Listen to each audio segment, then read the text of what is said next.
네, 이번 시간에는 저희가 지난번에 방송 말미에 말씀드린 것처럼 국내 HIV 에이즈 커뮤니티인 러브보원 쪽에 저희가 김태형 교수님 나오시니까 평소에 하고 싶었는데 하지 못했던 질문들을 좀 달라라고 했더니 많이 보내주셨어요. 그래서 그 중에서 저희가 몇 개 뽑아서 질문을 좀 드려보려고 합니다. 네, 간단한 것부터 말씀드릴게요. 이제 매일 먹는 약인데 가령 이제 매일 아침에 먹었는데 아침에 까먹고 안 맞아, 먹었어요. 맞아. 네. 그러면 이제 그날은 넘어가는 거냐?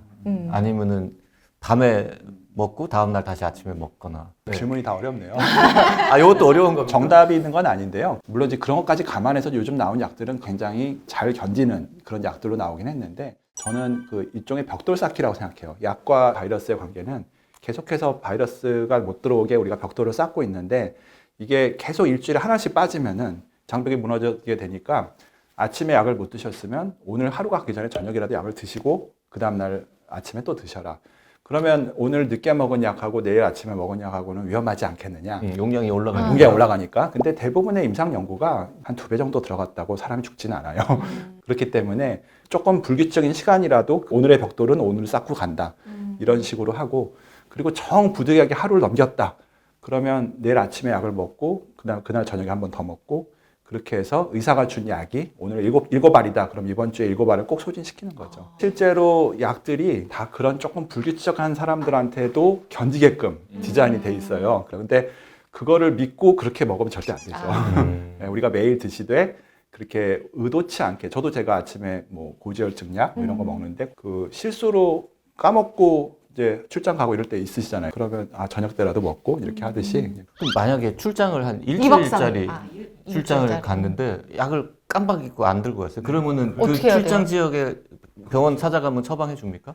결국은 이제 HIV 진료가 되는 병원에 가서 약을 타시든가 아니면 뭐 하다못해 응급실이라도 가서 대개 대학병원에 감염내과가 있는 병원의 응급실은 그 약이 있으니까 같은 약을 처방해달라고 해서 받으실 수는 있죠. 깨자마자 먹는 게 제일 안전하지 않습니까? 근데 저도 그런 스타일인데 또 이제 직업을 차별하면 안 되는 게 사람들이 정말 다양한 직업을 가지신 분들이 있어요. 네네.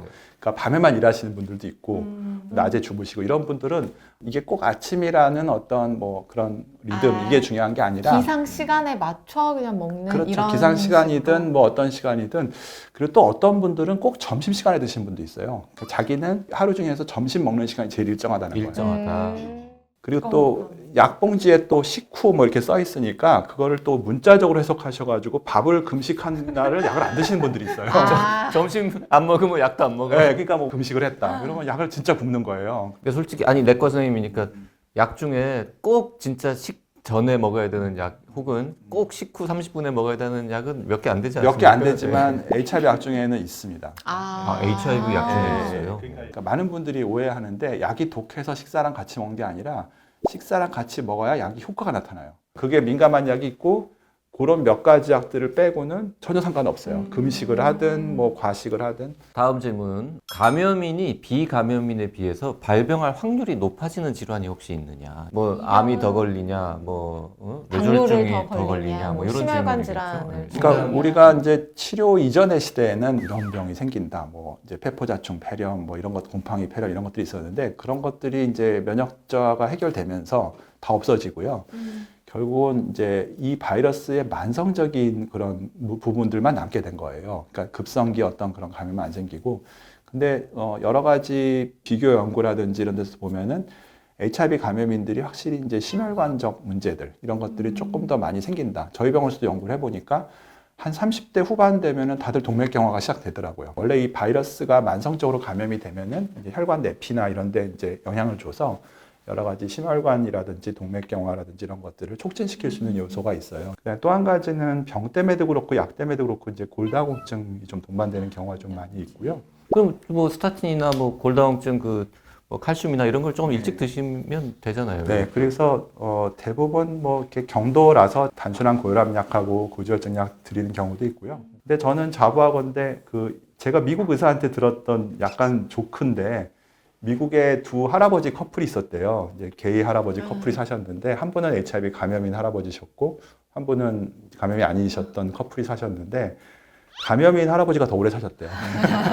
검사도 자주 하고 콜레스테롤도 체크해보고 막 이러는데 자, 다음 질문 이거 좀 어려운데요. HIV 미검출 상태다. 감염이긴 하지만 치과 갔을 때 감염 사실을 알려야 되느냐? 미검출이니까 성관계를 해도 전파되지 않는 상황인데 치과 진료할 때 말을 해야 돼요? 안 해야 돼요? 아마 우리 환자분들이 유독 이제 치과 치료에서 좀 많이 어려움과 차별 이런 것들을 좀 경험하신 게 있어서 그럴 것 같은데, 근데 사실 저는 이제 이거를 그냥 의사로서의 입장하고 환자의 인권 차원에서 얘기를 좀 두 가지가 평행하고 다른 얘기인데, 의사의 입장에서 말씀을 드리자면 모든 진료를 받는 환자는 어떤 질병이든지 의사한테 많은 사실을 고지하는 게 이득이 있습니다. 그러니까 내가 하다못해 약을 처방을 받더라도 예를 들면 자기가 감염성 신내막염 병력이 있다든지 뭐 이러면 하다못해 뭐 잇몸 치료를 하고 이럴 때도 약을 써야 될 수도 있고 또 항생제를 미리 써야 될 수도 있고 이런 게 있고, 또 보편적으로는 어떤 진료 환경에서든지 그것이 치과뿐 아니더라도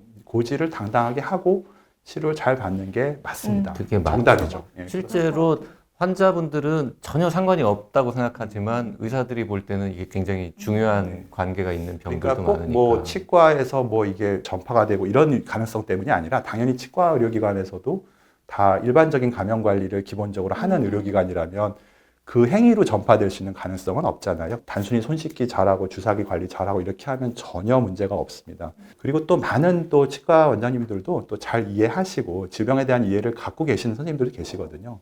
어쩔 수 없이 그런 분들을 좀 찾아가시는 수밖에 없을 것 같아요. 왜 그 얘기했는데 막 째려보고 막 싫어라 티내고 맞아요. 그러면 딴 병원 가 그냥. 딴 병원 가죠. 네. 뭐 의사 선생님들이 HIV 진료를 거부할 때 그렇게 노골적으로 거부하지는 않으시고요. 우회적으로 하시는 경우가 많은데 사실 그것도 선생님들이 잘 몰라서 그러신 거예요. 저희 병원도 처음 저희 병원 환자분이 이제 수술을 받으러 이제 일이 생겼어요. 그래서 제가 이제 이제 수술과 선생님한테 외과 교수님한테 저희 환자 좀 수술해 주십시오 그랬더니 그분이 처음 하시는 말씀이 아이고 선생님 저도 처자식이 있는 몸이라 이렇게 얘기를 하셨어요. 그게 이제 20년 전. 아 20년 전에. 20년 전에. 요즘은 네. 지금은 저희가 수술해달라고 그러면 올리세요? 아, 읽어보지도 않고 올리세요. 그리고 나중에 보십니다. 물론 이제 그것이 우리 의료진들의 부담이죠. 왜냐하면 더 주의를 해야 되고 또 의료진이 노출되고 이제 자상사고를 입고 이런 것들에 대한 위험을 안고 하는 거잖아요. 그러니까 사실은 많은 또 숭고한 의사 선생님들의 노력에 의해서 이런 부분들이 차별 없이 행해지고 있습니다.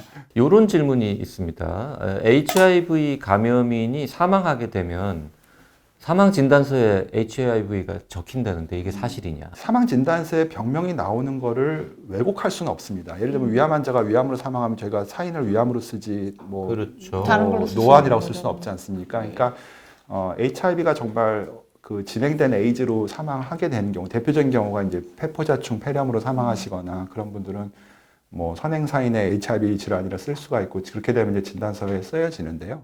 하지만 이제 그 노출 범위도 결국은 뭐 화장을 하거나 장례를 치르시거나 이제 사망 신고를 하거나 할 때의 이제 노출이거든요.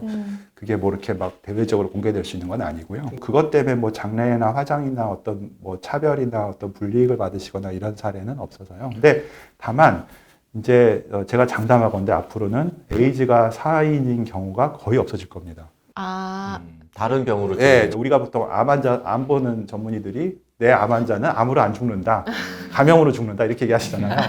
그럼 저희 감염 환자들은 감염으로 안 죽습니다. 뭐 차라리 뭐 나중에 다른 암이 걸리시거나 뇌졸중 뭐. 근데 감염인이라도 HIV가 진단서에 안 나올 수도 있을 것 같은 게 예를 들어서 감염인으로 쭉 살다가 뇌출혈이 됐어요. 네. 그래서 중환자실에 오래 있다가 폐렴으로 돌아가셨어요. 그러면 당연히 뇌출혈하고 그럼 폐렴으로 선행사인이 그럼요. 뇌출혈, 뇌출혈하고 직접 폐렴. 사인이 폐렴. 네, 방금 말씀드린 이유죠. 그러니까 대부분의 HIV 치료를 잘 받으신 분들은 에이즈가 사망 원인이 될 수가 없죠. 그런 분들은 그냥 일반적인 진단서 받게 되고요. 근데 제가 이제 어떤 경험이 있었냐면 환자분이 유언하신 적이 있었어요. 그러니까 자기가 가족들한테 감염 사실을 알리지 않고 치료를 받으셨는데 돌아가실 때 이제 유족들이 이제 알게 되잖아요. 그래서 자기 가족들한테 이제 이런 사실을 알리지 않게 진단서에 좀 뺄 수 없겠냐. 근데 물론 그것도 항상 가능한 건 아닌데요.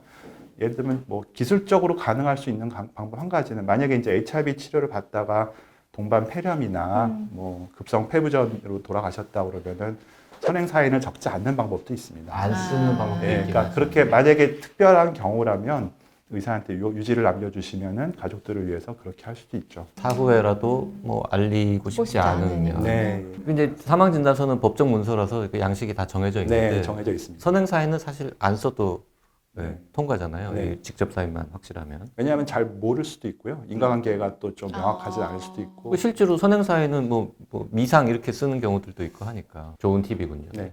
완치약은 나올 가능성이 없느냐 이런 질문도 있습니다. 실험적인 연구가 많이 있었고 언젠가는 나올 가능성이 있는 거는 사실인 것 같은데요. 근데 이제 결국은 지금 나온 약을 어떻게 바라보냐는 거죠. 그러니까 지금 먹는 약을 마치 이렇게 내가 그 불완전한 존재처럼 생각하시면 안 된다는 거죠. 이 약을 먹음으로써 이 약은 완치된 것 같은 상태를 내가 누리는 거잖아요. 그러니까 미래에 지금 여러 가지 임상 연구라든지 이런 걸 통해서 언젠가 오게 될지도 아닐지도 모르는 거에 대한 희망을 갖는 것보다는 빨리 지금 약을 가지고 내 생활을 되찾는 거죠. 왜냐하면 이제 완치약을 얘기하시는 그 환자분들은 다 뭔가 시점이 미래에 가 계세요.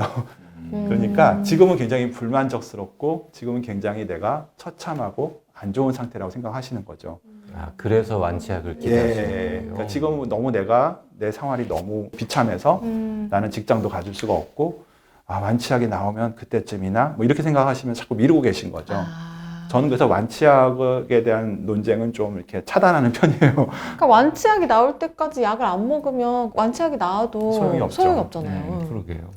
이게 바이러스가요. 코로나 때도 그랬고 백신을 만들 수가 있잖아요. 네. 뭐 물론 못 만드는 바이러스들도 있지만 에이즈 바이러스, HIV 백신 바이러스 같은 백신 건 못 없느냐? 만들어요. 백신 연구 많이 했어요. 지금 태국이나 뭐 많이 HIV가 많이 유행하는 나라에서 굉장히 임상 연구가 많이 있었는데 근데 이렇게 최종 결과가 완전히 질병을 완전히 이렇게 면하게 할 수 있는 수준까지 효능을 보인 것들이 없어서 그런 백신 연구는 좀 불완전한 결과를 얻었죠. 근데 뭐 그것도 항상 이게 의학의 발전이라는 거는 지금의 수준으로 상상하면 안 되죠. 그러니까 10년 있다 어떤 또 기적이 일어날지. 네. 국내 HIV 에이즈 커뮤니티인 러브포원을 통해서 저희가 네. 받아본 질문들 좀 살펴봤는데요. 혹시 오늘 다 못다한 얘기 중에 환자분들이 정말 자주 질문하고 꼭 선생님 하시고 싶은 말씀 있으면 하시죠. 네, 뭐 제가 생각하기에 의사와 환자로서의 관계에서의 그 질문들과 이런 것들은 이제 많이 해결돼 가는 것 같아요.